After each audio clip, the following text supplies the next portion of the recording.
Before the sun rises, the battle has already begun. You wake up feeling pressure you can't explain, fear whispering lies, and challenges closing in from every direction.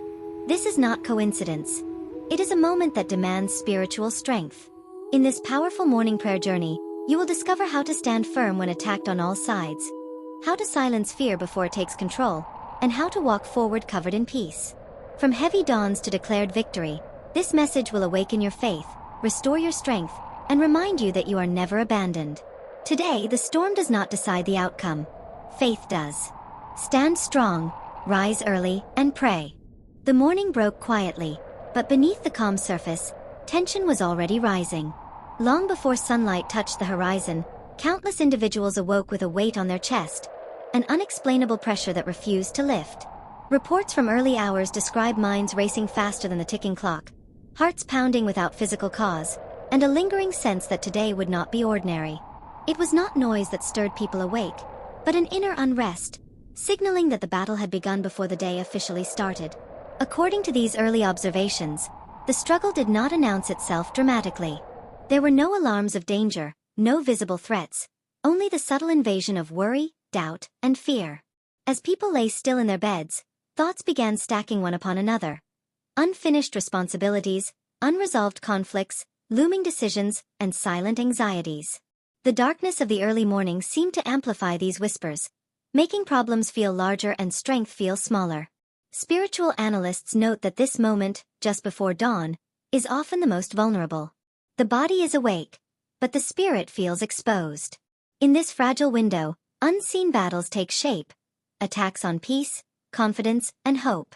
Many reported feeling surrounded without understanding why, as if pressure was closing in from every side at once. It was not just fatigue, it was a deeper confrontation, one that targeted the soul. Despite the heaviness, there was a growing awareness that this pressure carried a message. The storm rising within was not random. Experts in faith-based resilience suggest that moments like these often precede breakthroughs or significant shifts. The resistance felt so early in the day pointed to the importance of what lay ahead. If the battle was fierce before sunrise, then the day itself held meaning worth opposing. Witnesses to this quiet struggle described a defining realization. Being awake meant being called to respond. This was not a morning to drift through on autopilot. The weight demanded attention, and the pressure required strength beyond human effort. The realization spread that this day would need more than routine. It would require spiritual alertness, deliberate faith, and a readiness to stand firm.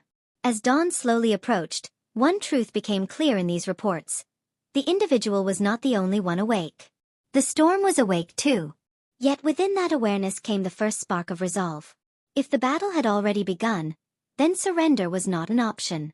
This morning marked the opening chapter of a spiritual confrontation, setting the tone for a day that demanded courage, vigilance, and strength rooted far deeper than circumstance.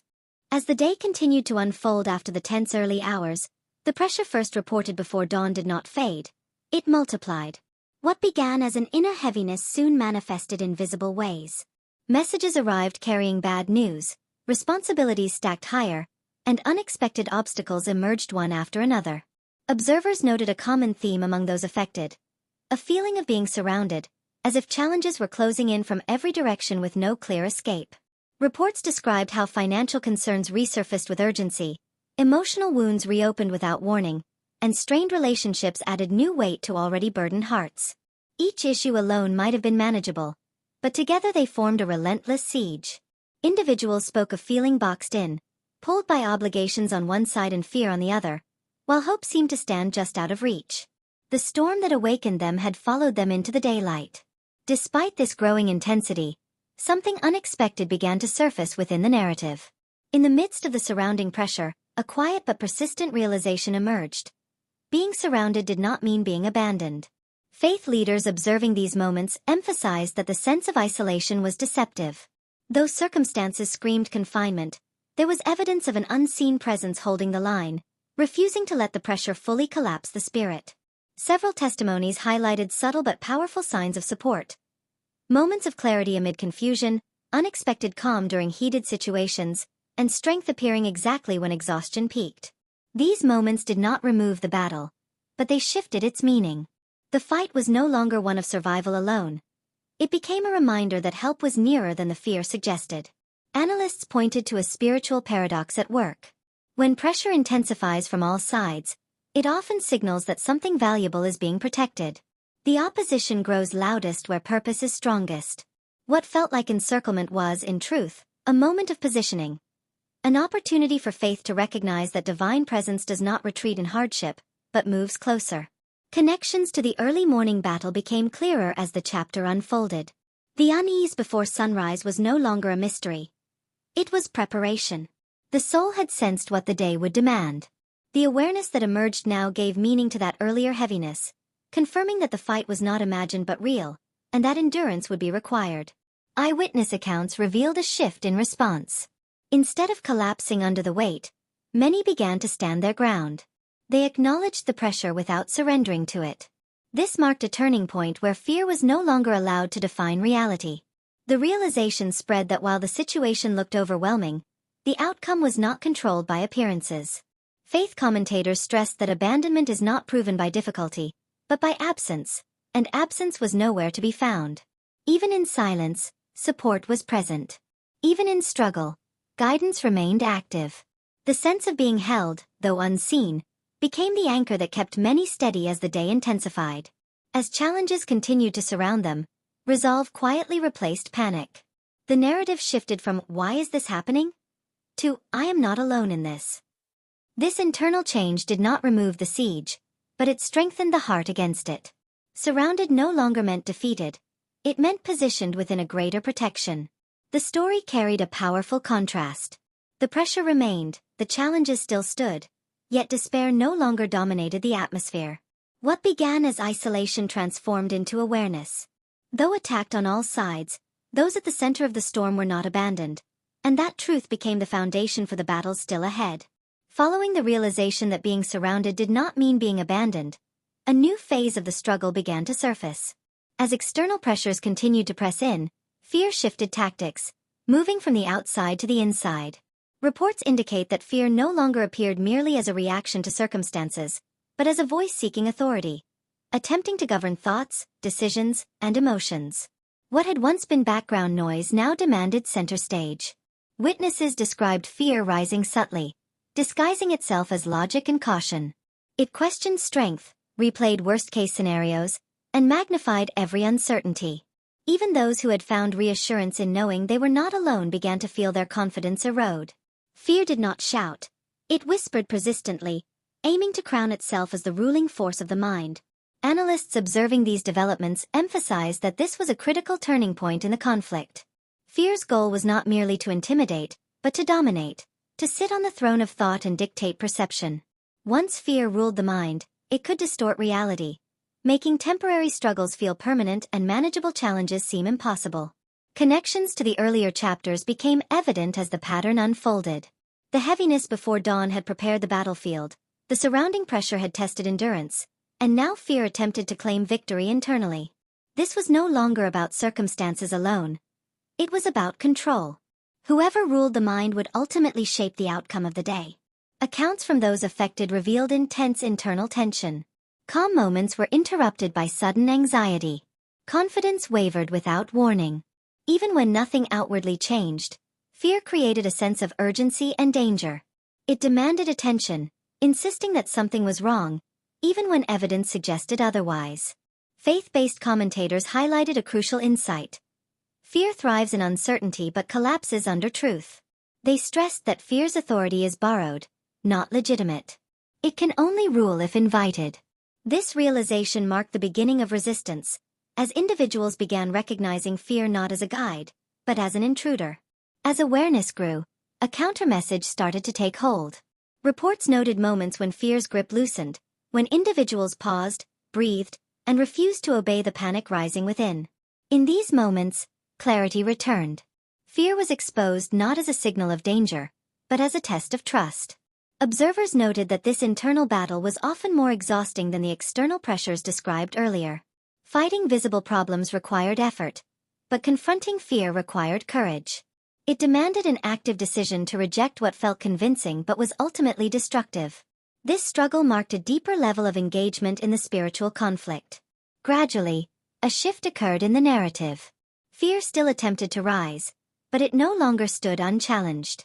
The throne it sought was occupied by something stronger: conviction, truth, and the growing resolve to trust beyond feeling. The battle for the mind became the defining conflict of the day. One truth stood out clearly in the reports. Fear had tried to take the throne, but it had not won uncontested. Its authority was questioned, its voice resisted, and its power weakened. The struggle was far from over, but control was no longer surrendered easily, setting the stage for the decisive response yet to come. As fear's attempt to seize control began to weaken, a decisive shift was reported across the unfolding narrative. Those who had resisted fear internally did not remain silent for long. Instead, a clear response emerged, one marked not by panic, but by deliberate action. The atmosphere changed as individuals moved from endurance to engagement, signaling that the battle was no longer defensive. A line had been drawn. Observers noted that this moment was defined by invocation rather than reaction. After fear was exposed as an intruder, attention turned upward. Voices that had been quiet in earlier chapters now spoke with purpose. Reports described a powerful pattern. When pressure peaked and fear lost credibility, people began calling on the name of the Lord, not as a last resort, but as an assertion of authority. This was not a cry of desperation, but a declaration of trust. Analysts emphasize the difference. Desperation pleads from weakness, but declaration speaks from conviction. The name being called carried weight, history, and power. As it was spoken, the internal chaos described in previous chapters began to lose its intensity. Fear no longer dominated the conversation. Accounts from this stage revealed immediate internal effects. Racing thoughts slowed. Anxiety loosened its grip. Where confusion had reigned, clarity began to surface.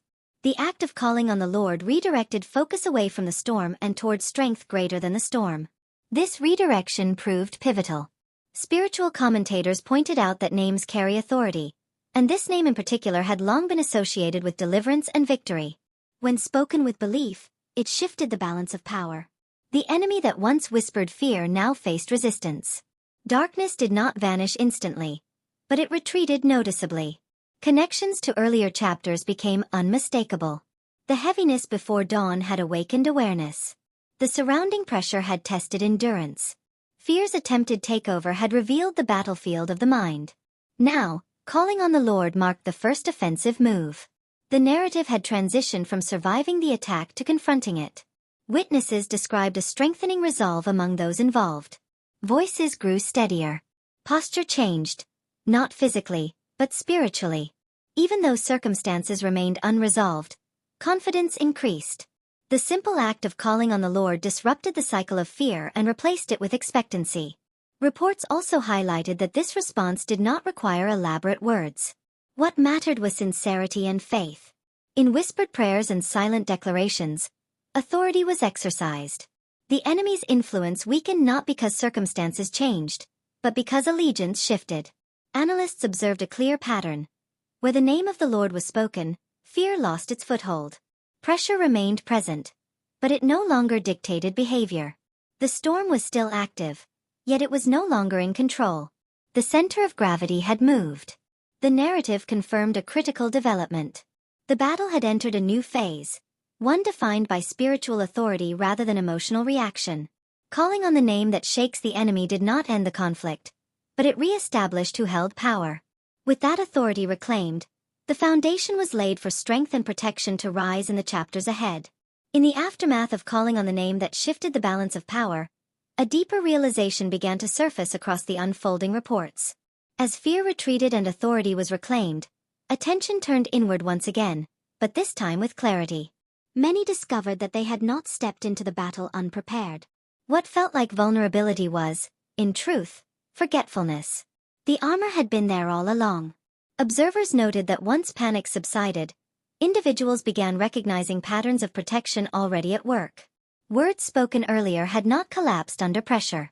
Convictions had not broken despite repeated attacks. This resilience was not accidental. Analysts pointed out that these were signs of spiritual armor functioning quietly, often unnoticed until the intensity of the conflict forced awareness. Reports described a moment of awakening when individuals realized they were not standing exposed. Faith, once questioned, had absorbed blows that might have shattered them. Integrity had guarded decisions when shortcuts seemed tempting. Truth had restrained fear from rewriting reality. Piece by piece, the armor revealed itself, not newly acquired but long possessed. Connections to the previous chapter were immediate and striking. Calling on the Lord had not only driven fear back, it had activated remembrance. With authority re-established, vision sharpened, people began seeing themselves not as victims in a storm, but as equipped participants in a battle they were meant to withstand. Witnesses emphasized that exhaustion had masked this armor earlier. Under constant pressure, it was easy to forget strength already in place. Fatigue distorted perception, making protection feel absent when it was simply overlooked. This chapter marked the moment when weariness gave way to awareness. Spiritual commentators stressed that armor works best when trusted. Doubt weakens its effectiveness, not by removing it, but by discouraging reliance on it. As confidence returned, so did the willingness to stand firm. Each piece, faith, righteousness, peace, truth, began functioning with renewed purpose. Accounts highlighted practical shifts following this realization. Decisions became steadier. Emotional reactions softened. Instead of bracing for impact, individuals stood their ground. Pressure still pressed in, but it no longer penetrated as deeply. The armor absorbed what once wounded. Analysts noted that this was a dangerous moment for the opposition. A person who knows they are equipped is no longer easily shaken. Forgetfulness creates vulnerability, but remembrance creates stability. The storm lost leverage as awareness replaced uncertainty. The narrative also revealed a collective strengthening. As individuals recognized their armor, they reinforced one another. Shared confidence multiplied resistance. What began as a personal realization grew into a broader posture of readiness, transforming isolated endurance into unified resolve. One conclusion stood firm in the reports: the battle had not been survived by chance. Protection had been present from the start. The armor had never been missing. It had only been forgotten. Now remembered, it stood fully engaged, preparing those under pressure for the renewed strength and decisive momentum still to come. Following the rediscovery of the armor that had quietly sustained them, a noticeable shift began to take place within the ongoing reports. What had once felt like mere endurance started transforming into renewed strength. Observers noted that this change did not come from the removal of pressure, but from the infusion of something deeper. The storm remained active, yet those at its center were no longer weakening beneath it. Accounts from this stage described an unexpected restoration taking place internally. Fatigue that had built up since the early hours of the day began to lift, not all at once, but steadily. People reported feeling reinforced rather than drained, as if energy was being supplied from a source beyond their own reserves. The battle had not paused, but the fighters had been refreshed. Analysts pointed out that this renewal followed a clear pattern. Once individuals recognized their armor and trusted it, resistance became less exhausting. Instead of fighting fear and pressure with raw emotion, they leaned into conviction. This shift conserved strength and allowed endurance to evolve into confidence. Connections to the previous chapters were unmistakable. The heaviness before dawn had weakened resolve, surrounding pressure had tested limits, fear had challenged control, and calling on the Lord had restored authority. Remembering the armor had stabilized posture. Now, renewed strength marked the moment when survival gave way to resilience. Witnesses described a deep calm replacing the earlier tension. Breathing slowed, thoughts aligned, and reactions softened. This calm was not passivity, it was composure. Under pressure that once threatened collapse, stability took root. Strength expressed itself not through force, but through steadiness. Spiritual commentators emphasize that true renewal often arrives when human strength reaches its limit. When effort alone fails, reliance deepens. Reports suggested that this reliance opened the door for fresh endurance, allowing individuals to stand without trembling even as circumstances remained unresolved. Practical outcomes of this renewal became increasingly visible. Decisions were made without haste.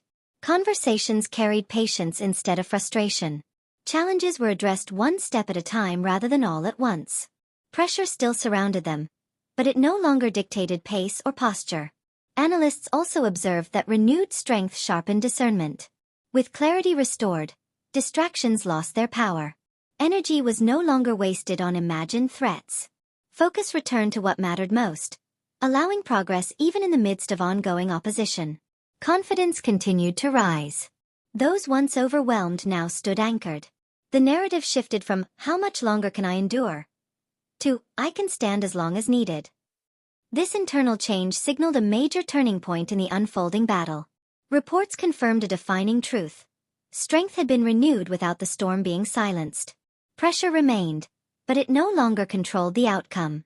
The heart had been reinforced, the mind steadied, and resilience established, setting the stage for a bold declaration of victory before the battle was fully resolved. As renewed strength took hold and resilience replaced exhaustion, the narrative advanced into a decisive phase. Reports indicated that something remarkable was happening amid unresolved pressure. Victory was being declared before any visible change occurred.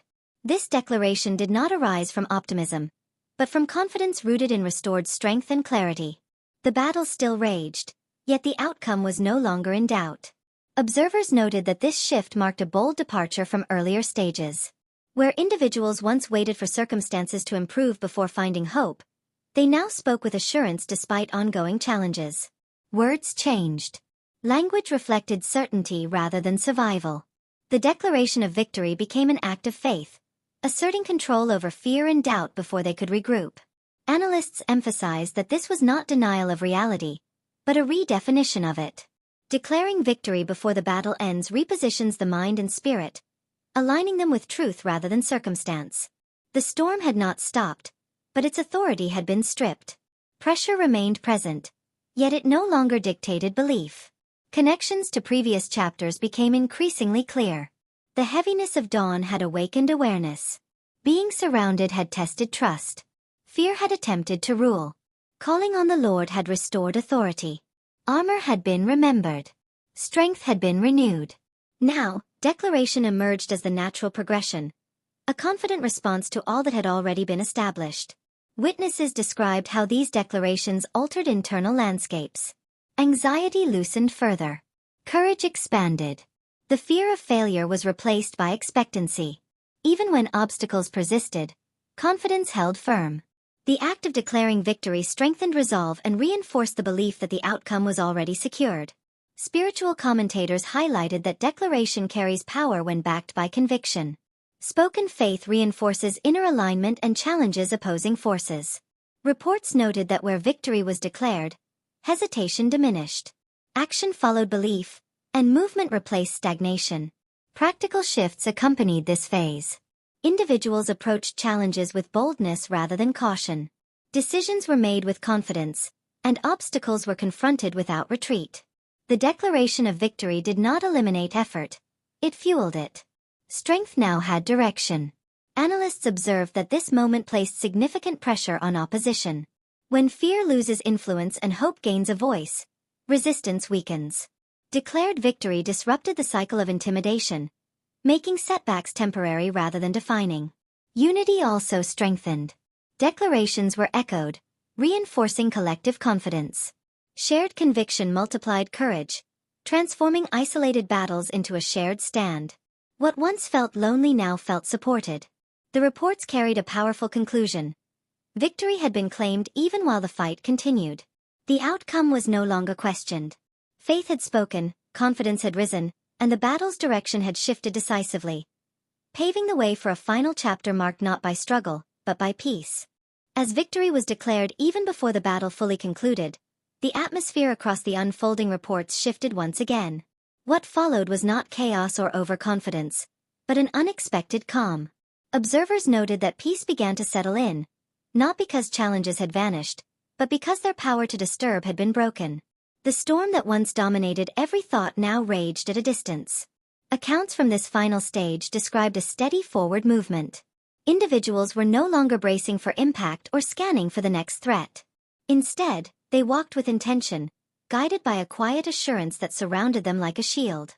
Peace, once absent in the early morning hours, now stood guard over the heart and mind. Analysts emphasized that this peace was not fragile. It did not depend on favorable outcomes or immediate resolutions. It was rooted in everything that had come before. The awareness awakened at dawn, the realization of being surrounded yet not abandoned, the exposure of fear, the calling on the Lord, the remembrance of armor, the renewal of strength, and the declaration of victory. Each chapter had built toward this moment. Connections to the opening chapter were especially striking. Where the morning began with pressure and heaviness, it now concluded with clarity and confidence. The same day that demanded spiritual strength had delivered it. The journey from unrest to peace underscored the transformation that had taken place internally, even as external circumstances continued to evolve. Witnesses described a noticeable change in posture and perspective. Shoulders once tense were now relaxed. Thoughts once scattered were now focused. Peace did not slow progress, it steadied it. Movement forward was deliberate, no longer driven by fear or urgency, but by trust. Spiritual commentators noted that peace often marks the true end of a battle, even when traces of conflict remain. It signals that authority has been established and maintained. Reports suggested that this peace acted as a protective covering, preventing fear from regaining influence as new challenges emerged. Practical outcomes of this covering became evident. Reactions were measured. Decisions were thoughtful. Pressure that once demanded immediate response was now evaluated calmly. Peace provided space to choose wisely rather than react emotionally. Analysts also observed that this final phase carried a sense of readiness rather than closure. Walking forward in peace did not imply retreat or rest alone. It implied preparedness for whatever lay ahead. Confidence was no longer tied to the outcome of one battle, but to the assurance of continued protection. Unity and gratitude surfaced strongly in the reports. Those who had endured the day recognized the journey they had walked through. Peace was not taken for granted. It was recognized as hard-won and deeply valued. The narrative reached its resolution. The day that began under attack concluded under covering. Though challenges might rise again, the path forward was clear. Walking in peace, guarded and confident, the battle no longer defined the journey. Faith did. After peace had settled and forward movement resumed, reports indicated that a new phase quietly emerged. One not marked by noise or confrontation, but by vigilance. The calm that followed the storm did not signal the absence of threat. Instead, it revealed a deeper responsibility. Those who had walked through the battle understood that silence itself could be deceptive. The war had eased, but awareness had sharpened. Observers noted that this chapter was defined by watchfulness rather than fear. Individuals who once reacted instinctively now moved with discernment. The peace covering them did not dull their senses. It refined them. Having experienced pressure from all sides, they recognized the importance of guarding what had been gained. Peace was no longer something to seek. It was something to protect. Connections to the previous chapter were clear and deliberate. Walking forward covered in peace had established stability, but standing guard ensured continuity. Analysts emphasized that peace without vigilance can slowly erode. This chapter revealed a maturity born from experience, where confidence was paired with caution, and rest was balanced with readiness. Reports described a shift in mindset. Instead of asking whether another battle would come, individuals focused on remaining grounded regardless of circumstances. They understood now that strength was not seasonal. The renewal they experienced earlier was not meant for a single day, but for an ongoing journey. Stability became a discipline, not a feeling. Witnesses highlighted subtle behavioral changes. Daily decisions were made with greater intention. Boundaries were respected. Influences that once stirred anxiety were now filtered carefully. The silence after the storm was treated not as emptiness, but as sacred space. Space to listen, reflect, and remain aligned. Spiritual commentators noted that this stage often determines long-term outcomes. Many lose ground after victory by lowering their guard too soon. However, the reports showed a different pattern emerging here. Lessons learned in the heat of battle were being applied in times of calm, ensuring that progress was not undone by complacency. Analysts observed that fear attempted to return quietly, not with force but with familiarity. Yet it found no open door. Armor once forgotten was now consciously worn. Strength once renewed was now maintained through discipline and awareness. The narrative also revealed growth in leadership, both personal and collective. Those who had endured the battle now carried insight that benefited others. Guidance replaced reaction. Encouragement replaced isolation. What had begun as a personal struggle evolved into a shared standard of resilience. As this chapter unfolded, the meaning of victory expanded. Winning was no longer defined by the absence of trouble, but by consistency of faith. Standing guard became an act of confidence, not anxiety. It reflected trust in what had already been established rather than fear of what might return. Reports confirmed a powerful truth. The silence after the storm was not empty, It was strategic. Peace was held firmly. Awareness remained sharp, and strength endured. The journey continued, not in chaos or fear, but in steady readiness, prepared for whatever the next chapter might bring. As vigilance was maintained in the silence after the storm, reports confirmed that pressure did not disappear entirely. It tested the perimeter. This time, however, the return was different. The challenge did not arrive with the same force or surprise. Instead, it appeared subtly, probing weaknesses that once existed but now faced resistance.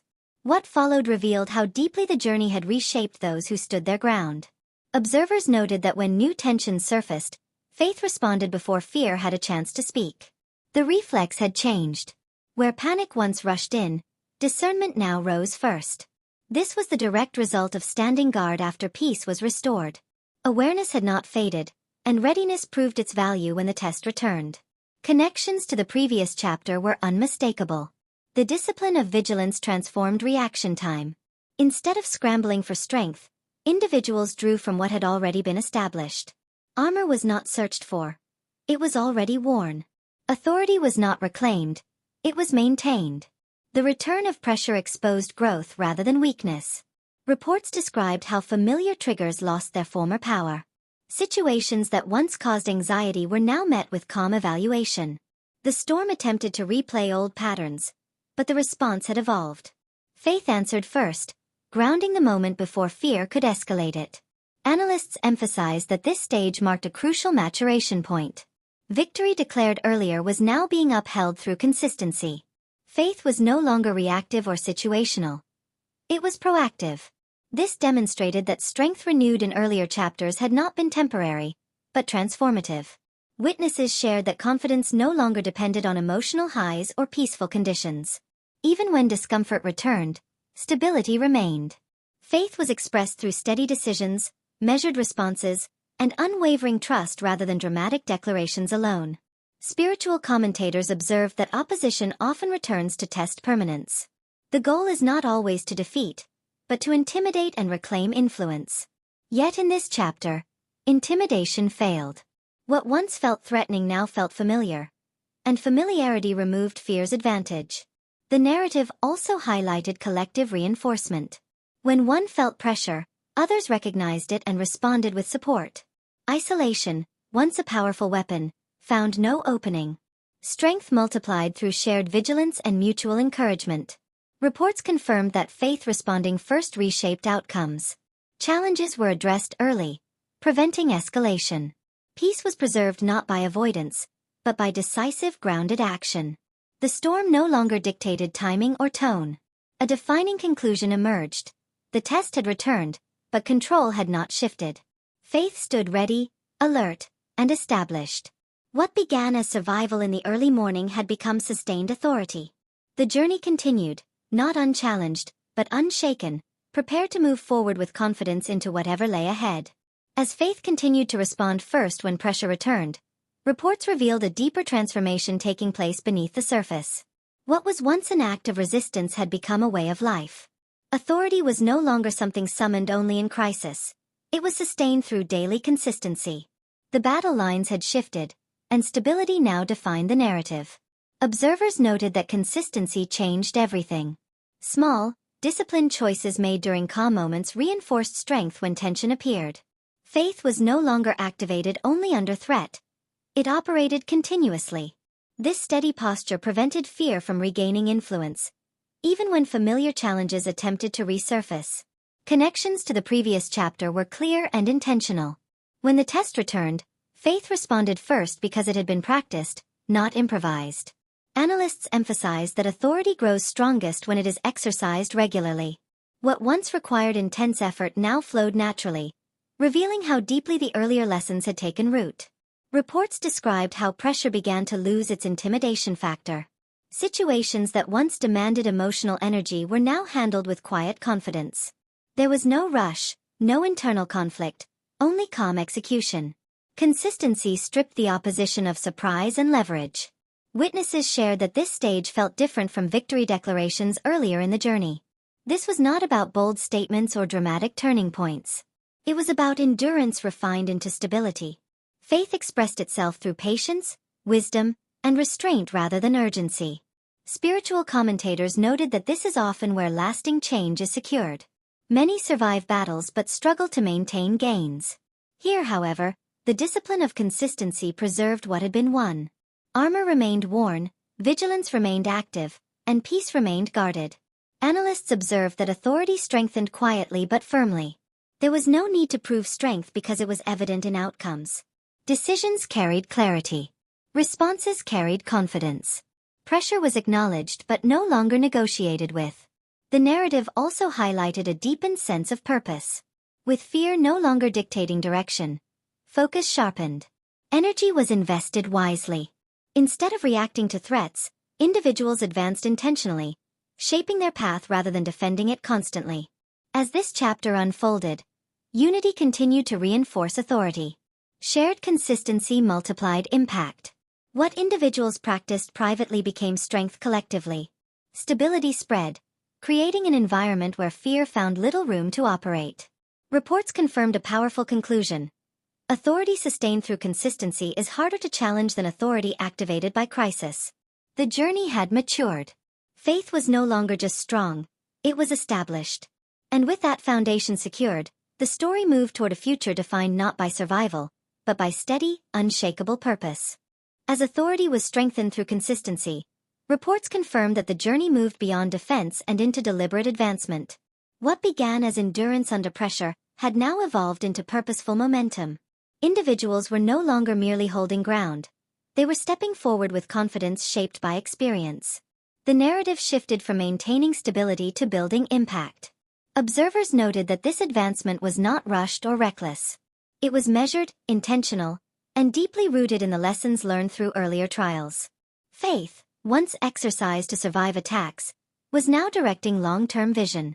Purpose emerged clearly, no longer blurred by fear or distraction. Connections to the previous chapter were evident in every movement. Consistency had created a strong foundation, and that foundation now supported progress.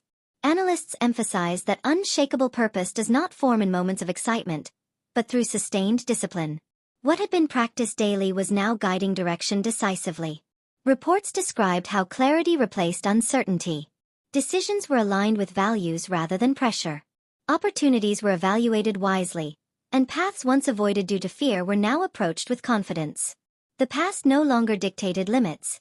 It informed strength. Witnesses shared that advancing forward did not mean abandoning vigilance. Awareness remained sharp, but it no longer restricted movement. Peace and purpose worked together. One guarding the heart, the other guiding the steps. This balance prevented burnout and preserved focus. Spiritual commentators highlighted that purpose often reveals itself fully only after authority is established. Before, energy is spent resisting attack. Now, energy is invested in building, restoring, and leading. The journey had crossed a threshold from reaction to intention. Analysts observed a noticeable increase in influence. Others were drawn to the stability and confidence displayed. What was once a private struggle now carried public impact. Strength gained in silence began shaping environments, conversations, and outcomes beyond the individual. The narrative also revealed a shift in time perspective. Instead of thinking in short-term survival, attention turned to legacy. Actions were weighed not just for immediate relief, but for lasting effect. Purpose stretched beyond the present moment into the future. Resolve deepened further. Setbacks, when they appeared, were treated as adjustments rather than threats. Progress continued without panic. Purpose proved resilient, anchored in faith rather than circumstance. Reports confirmed a defining truth. Unshakable purpose is born when faith outgrows fear and consistency outlasts pressure.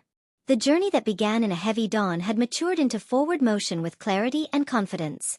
What lay ahead was no longer intimidating. It was calling. As forward momentum increased and unshakable purpose began shaping direction, reports confirmed that resistance resurfaced, not to stop progress outright, but to challenge its sustainability. Advancement drew attention. Purpose, once quiet and internal, now moved visibly, and with visibility came renewed opposition. This chapter marked a return of pressure, not as surprise, but as confirmation. Observers noted that this resistance felt different from earlier attacks. It was less chaotic, more calculated. Instead of overwhelming force, it arrived through delays, distractions, and subtle discouragement.